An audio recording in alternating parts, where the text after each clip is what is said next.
Tech ലോകത്ത് നിന്നുള്ള വാർത്തകൾ. ഗാലക്സി M16 മോഡലിന് പിൻഗാമി എത്തിയിരിക്കുന്നു. 50 MP നോ ഷേക്ക് ക്യാമറ സഹിതം നിരവധി അപ്ഗ്രേഡുകളുമായാണ് 15,000 രൂപയിൽ താഴെ മാത്രം വില വരുന്ന സാംസങ്ങിന്റെ ഗാലക്സി M17 ഇന്ത്യൻ വിപണിയിൽ എത്തിയിരിക്കുന്നത്. പ്രമുഖ സ്മാർട്ട്ഫോൺ നിർമ്മാതാക്കളായ സാംസങ് പുതിയ ബജറ്റ് 5G സ്മാർട്ട്ഫോൺ ഇന്ത്യൻ വിപണിയിൽ അവതരിപ്പിച്ചിരിക്കുന്നു.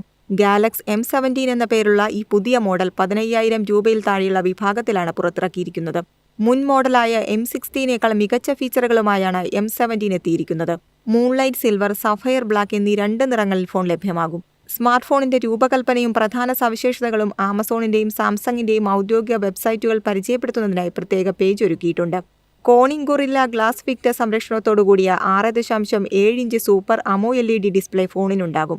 പൊടിയിൽ നിന്നും വെള്ളത്തിൽ നിന്നും സംരക്ഷണം ലഭിക്കുന്നതിനായി IP54 റേറ്റിംഗും ഈ ഫോണിനുണ്ട്. 50 MP OIS ട്രിപ്പിൾ ക്യാമറയാണ് ഹാൻഡ്സെറ്റിൽ സജ്ജീകരിച്ചിരിക്കുന്നത്. 13 MP front camera selfie video കോളുകൾക്ക് ഉചിതമാണ്. ഗാലക്സി M17 5Gയിൽ 5000 mAh ബാറ്ററിയുണ്ട്. ഗെയിമിംഗ്, വീഡിയോ പ്ലേബാക്ക്, ബ്രൗസിംഗ് എന്നിവ തുടർച്ചയായി ഉപയോഗിച്ചാലും ഫോണിൽ പവർ നിലനിൽക്കും. പൊടി, സ്പ്ലാഷ് പ്രതിരോധമുള്ളതിനാൽ IP54 റേറ്റിംഗുള്ള ഫോണാണിത്.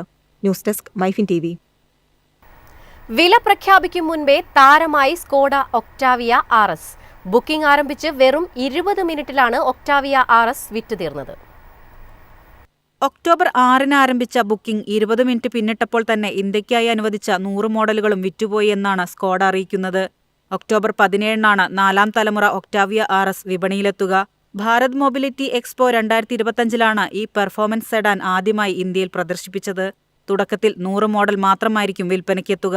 2024-ൽ ആഗോള വിപണിയിൽ ഫേസ് ലിഫ്റ്റ് ലഭിച്ചതിന് ശേഷമാണ് മോഡൽ ഇന്ത്യയിലെത്തുന്നത്. ഏകദേശം 2.5 വർഷത്തെ ഇടവേളയ്ക്ക് ശേഷം ഒക്ടാവിയ നെയിം പ്ലേറ്റ് ഇന്ത്യൻ വിപണിയിലേക്ക് തിരിച്ചുവരുന്നു എന്നതും ശ്രദ്ധേയമാണ്. ഫേസ് ലിഫ്റ്റ് ഒക്ടാവിയ നിരയിൽ ചില ശ്രദ്ധേയമായ മാറ്റങ്ങൾ കൊണ്ടുവന്നു എന്ന് പറയാം.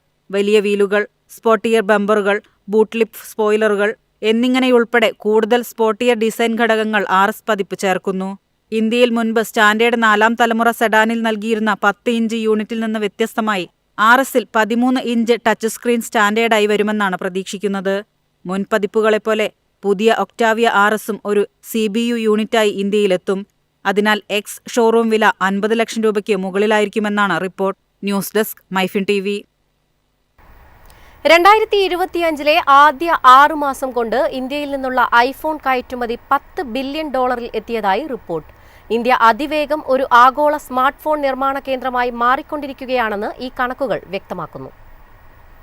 ഇന്ത്യയിൽ നിന്നുള്ള ഐഫോൺ കയറ്റുമതിയിൽ ചരിത്രം സൃഷ്ടിച്ച് ആപ്പിൾ. ഈ സാമ്പത്തിക വർഷത്തിലെ ആദ്യ 6 മാസങ്ങളിൽ ഇന്ത്യയിൽ നിന്നുള്ള ഐഫോൺ കയറ്റുമതി $10 ബില്യൺ എത്തിയെന്നാണ് കണക്കുകൾ. ഏകദേശം 88,700 കോടി രൂപയോളം വരുമിത്.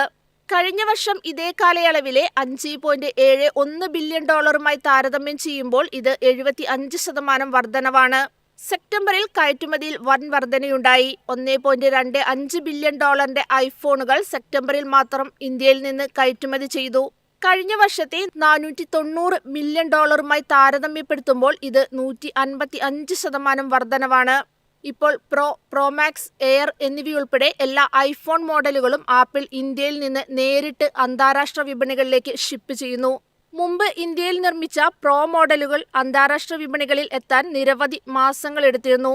ആപ്പിളിന്റെ ഇന്ത്യയിൽ നിന്നുള്ള കയറ്റുമതി വളർച്ചയെ പ്രധാനമായും നയിക്കുന്നത് 2 പുതിയ ഫാക്ടറികളാണ്. ടാറ്റ ഇലക്ട്രോണിക്സിന്റെ ഹൊസൂർ പ്ലാന്റും ഫോക്സ്കോണിന്റെ ബംഗളൂരു യൂണിറ്റും.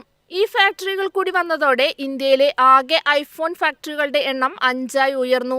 2025 സാമ്പത്തിക വർഷത്തിൽ ആപ്പിൾ ഇന്ത്യയിൽ $22 ബില്യൺ മൂല്യമുള്ള ഐഫോണുകൾ നിർമ്മിച്ചു. ഇതിൽ $17.5 ബില്യൺ മൂല്യം വരുന്ന, അതായത് 80% ഐഫോണുകളും കയറ്റുമതി ചെയ്തു. News desk MyFin TV.